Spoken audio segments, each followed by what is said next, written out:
আসসালামু আলাইকুম রহমতুল্লাহ। Hello viewers, চলে আসছে আমাদের হচ্ছে কবুতরের খামারে। যদিও আমাদের অনেকগুলো কবুতর মারা গেছে, কী কারণে মারা গেছে ইন ডিটেলস এই ভিডিওতে আমরা আলোচনা করব। ভিডিওটি শেষ পর্যন্ত দেখার অনুরোধ রইল। তো চলুন ভিডিওটি শুরু করা যাক। দেখতে পাচ্ছেন এখন আমাদের এখানে কিছুটা কবুতর আছে। এই যে উপরে দেখতে পাচ্ছেন দুইটা হচ্ছে বাচ্চা, আর একটা হচ্ছে তার একটা পায়রি হচ্ছে, এটা আমার মুখী পায়রি, ওটার বাচ্চা। এই দুইটা উপর দুইটা, ওরা তিনজন এক ফ্যামিলি। তো আর এটা দেখতে পাচ্ছেন, এটা আমাদের বাচ্চা, আগের বেসের বাচ্চা, আর এটা হচ্ছে নিউ বেসের বাচ্চা, আর এটা আগের বেসের বাচ্চা। তো আমাদের অনেকগুলো বাচ্চা ছিল, ওরা হচ্ছে মারা গেছে, আর কিছু বাচ্চা হচ্ছে কাক খেয়ে বলছে। আমাদের যেহেতু এই বাসাটা, কবুতরের বাসাটা হচ্ছে কবুতর ওই আমাদের ওই পাশে ওই বাইরে ছিল, সে বিধায় হচ্ছে আমাদের কাক আক্রমণ করতে পারতো।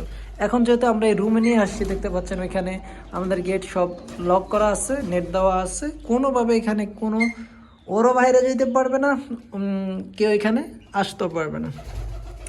তো দেখতে পাচ্ছেন আমাদের এখানে একটা শাটিন কবুতর আছে, ও হচ্ছে ডিম নিয়ে বসে আছে। আর এখানে এক জোড়া গিরিবাজ আছে, ও ডিমে বসে আছে।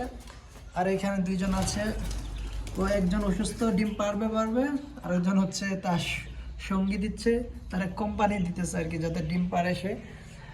আর এখানে ওরাও ডিম পারবে। আর এগুলো হচ্ছে, এই কবুতরটা একটু অসুস্থ।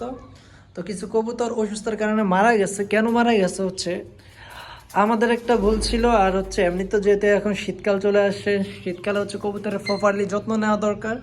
আর কবুতরকে প্রতি মাসে বা বছর কিছু মেডিসিন দেওয়া দরকার। আমরা যেহেতু মেডিসিনের ত্রুটি করেছিলাম, হয়তো মেডিসিনের কারণে কিছু কবুতর মারা গেছে, আর শীতে কিছু কবুতর মারা গেছে। তো এই কবুতরটা দেখতে পাচ্ছেন আগে কিন্তু অনেকটাই অসুস্থ ছিল, এখন মোটামুটি ও সুস্থ হয়েছে। এখন আগে কিন্তু মানে ওদের মেন প্রবলেম হচ্ছে ওদের লেগস, আপনার ওদের পা কিন্তু তারা মাটিতে স্পর্শ করতে পারে না, আর তাদের ডানাগুলো ঝুলে যেত। তো এটা কোন রোগের আক্রমণ, কারো জানা থাকলে অবশ্যই জানাবেন। এ হচ্ছে আমাদের কবুতরের খামার। আমরা হচ্ছে তাদের যে প্রতিটি বাসা আমরা বাচ্চা হওয়ার পর পরিষ্কার করে দিয়েছি, প্রতিটা পরিষ্কার আছে ইনশাল্লাহ। আমরা কিছুটা, যেহেতু এখানে ওরা হচ্ছে, আমরা এখানে মাটির কোনো পাত্র দিতে পারছি না, যেহেতু এটা একটা কবুতরের বাক্স, এটার মধ্যে কোনো পাত্র ভরার কোনো সিস্টেম নাই।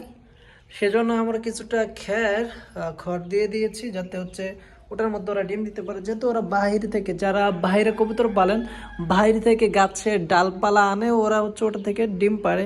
কিন্তু যেহেতু এখানে বাইরে যাওয়ার কোনো অপশন নাই, সেজন্য হচ্ছে ওরা বাইরে যেতে পারে না। তো দেখতে পাচ্ছেন এখানে কবুতর আমরা দুইটা জন্যই বলে অনেকে, মানে ওরা বসে এখানে আরাম করে, যে এই সুন্দরে ওরা ডুল্লি করতে পারে, তো ওদের জন্য এটা মেক করে দেওয়া হয়েছে। তো হচ্ছে কবুতরের ইন ডিটেলস আলোচনা। তারপরে হচ্ছে যদি আমাদের কবুতরের বাচ্চা হয়, বাচ্চার যত্ন কীভাবে নেবেন, কবুতরের যত্ন কীভাবে নেবেন, আমরা এটা নিয়ে বিস্তারিত আলোচনা করার চেষ্টা করব ইনশাল্লাহ। তো শাটিং তুমি সবাইকে হাই বলে, ভিডিওটা সবাইকে বলো, চ্যানেলটিতে নতুন হলে যাতে সাবস্ক্রাইব করে। আর ভিডিওটি ভালো লাগলে লাইক কমেন্ট শেয়ার করতে বলবেন না। ধন্যবাদ এই পর্যন্ত দেখার জন্য। আসসালামু আলাইকুম রহমতুল্লাহ।